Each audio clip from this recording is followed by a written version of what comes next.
Bismillahir-Rahmanir-Rahim. My dear brothers and sisters, there was once a man who spent years planning for the future. He spoke about the house he would build, the places he would visit, the wealth he would earn, the dreams he would achieve. His calendar was full, his ambitions were endless. But one thing was missing from all his plans. He never planned for death. One morning he left his home as usual. He never returned. His chair remained empty. His phone stopped ringing, his plans came to an end, and his journey to Allah began. Brothers and sisters, this is the reality that awaits every one of us, the young and the old, the rich and the poor, the healthy and the sick. Allah says, every soul will taste death, then to us will you be returned. Notice that Allah does not say every soul might taste death, nor does He say most souls. Every soul, without exception.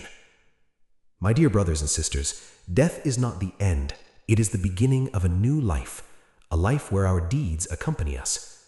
The Prophet ﷺ said, the deceased is followed by three, his family, his wealth, and his deeds. Two return and one remains. His family and wealth return, and his deeds remain. Think about that. The money we spent years collecting will stay behind.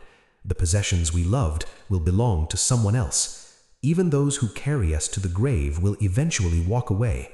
Only our deeds will remain with us. Brothers and sisters, many people fear death because they are unprepared for it. Yet the believer views death differently, not as destruction, but as a meeting with Allah, a meeting for which he prepares through prayer, repentance, charity, and obedience. The Messenger of Allah ﷺ said, remember often the destroyer of pleasures, meaning remember death, because remembering death softens the heart. It reduces attachment to this world, and it reminds us of what truly matters. My dear brothers and sisters, the question is not whether death will come. The question is whether we will be ready when it arrives. So pray before you are prayed over. Repent before your record is sealed. Do good while the opportunity remains, because the angel of death does not check your age before he comes. May Allah grant us a good ending, make our final words the Shahadah, and allow us to meet Him while He is pleased with us. Ameen. Subscribe for more such videos.